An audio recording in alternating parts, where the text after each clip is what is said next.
In the quest for innovation and brighter lights on our roads at night, have we overlooked the safety of our drivers and pedestrians? Nothing drives me more crazy than these new headlights. Like, I can't even see. I'm like literally getting blinded from the guy's headlights behind me. Like, sir. So, is oncoming headlamp glare a big issue? And what's being done to help drivers?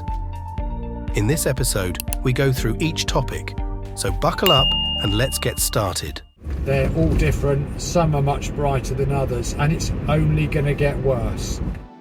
Around Europe and in the US, calls are increasing for statutory bodies and consumer organizations to investigate modern vehicle headlights, namely high-intensity OEM LEDs. Watch these close calls apparently caused by the glare. This driver barely misses that pedestrian. Another near collision with an oncoming car. And this crash into a downed tree. So what happens from a physiological perspective when we encounter the bright LED lights of an oncoming car? Dr. Joseph Allen of the popular Dr. Eye Health YouTube channel has this explanation. So first off, why do we struggle with driving at nighttime in the first place? And why do headlights seem too bright nowadays? And why do they seem to bother us more now than they used to like 20 some years ago? Of course, the reason why oncoming headlights can induce even physical pain to our eyes is because when that headlight comes and hits you, your pupil can constrict really fast. And that constriction of those pupillary muscles, you can sometimes feel them and it becomes painful. Is Dr. Allen's point about high-intensity LED beams being more disturbing to drivers than halogen headlamps of old correct? Today's reporters looked into the issue with experts in the field. The light does look much brighter. John Bolo is a scientist who studies lighting for the Mount Sinai School of Medicine's Light and Health Research Center. Says older headlights use halogen bulbs, which have a softer orange color, but newer ones are bluish white. You're creating a lot of glare for those other drivers. And a potentially dangerous situation. That's right. Bolo showed us the difference firsthand with an older halogen headlamp and a newer LED, both emitting the same amount of light. I'm going to look at the warm light just to kind of get a sense. Okay, yeah, it's bright. Let me see what the LED light does. Oh, this one for sure. Much, much brighter. It hurts my eyes and actually I'm still seeing the spots from it. In the US, high-riding recreational trucks and SUVs are also seen as a contributing factor to the problem. Large trucks and SUVs, which made up 75% of all vehicle sales last year.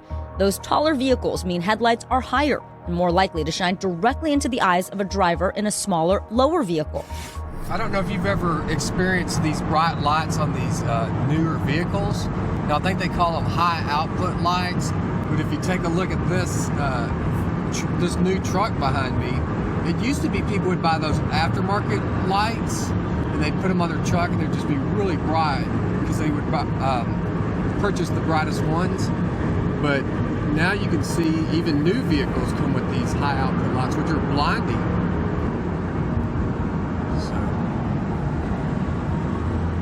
So that's one of the newer trucks. Like all the new cars now are coming with those high output, super bright lights, which are really blinding. So, what practical steps can drivers take to lessen the effects of oncoming headlight glare? And what can you also do with your own vehicle to reduce glare for other road users? 1. Change the way you view the road at night. Where you look makes a big difference to how you are affected by glare. My advice is to not look directly at the lights. Look at the road next to the lights where you need to drive. If you look directly into the lights, that's going to affect your vision and it's going to give you these spots in your vision where the light remains even though you're no longer looking at it.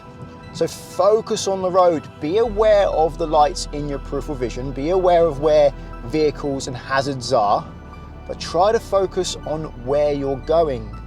Many people are going to disagree with where I'm telling you to look in this video. They're going to say you should look as far as you can when you're driving. Now that's true when you're on a race circuit, because on a race circuit you're trying to find the straightest line through the corner, and looking as far as you can through the corner can help you find that straight line. But on the road, you're trying to stay within your space.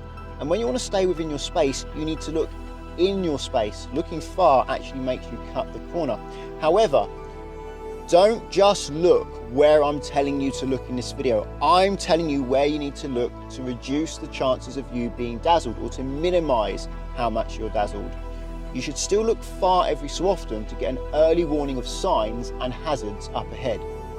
2. Keep your windscreen clean. Streaks and smudges on a dirty windscreen can scatter and refract light and make the glare from oncoming traffic even worse. The best way to reduce glare is therefore to make sure that your windscreen is clean inside and out. Regularly cleaning wiper blades will also help get rid of smears, and changing their blades yearly is good practice, while ensuring screen wash is topped up helps clean the screen all year round.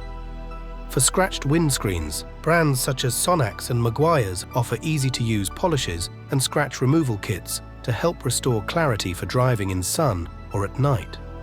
3. Use your mirror dimmer for lights from vehicles behind you. Headlights from drivers behind, which are reflected in your rearview mirror, can be dazzling and distracting.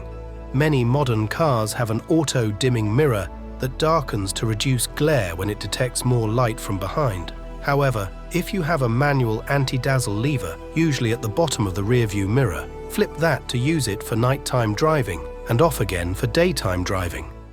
It goes without saying that drivers requiring eyeglasses or contact lenses should regularly have their eyesight tested.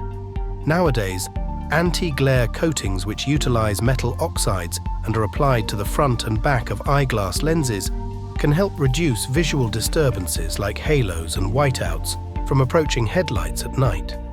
Anti-glare glasses may also help people who are sensitive to light while driving either at night or in the daytime during hours of bright sunshine. Finally, as a courtesy to other road users, remove bug carcasses from headlights, as a large build-up can cause light refraction and beam scatter and affect the vision of drivers coming towards you. So what are legislators and public bodies around the world doing to reduce the number of road accidents caused by headlight glare? In the UK, a groundbreaking report spearheaded by consumer champion Baroness Hayter and supported by LightAware has called for new regulations to cut the risk of accidents and risk from driver fatigue.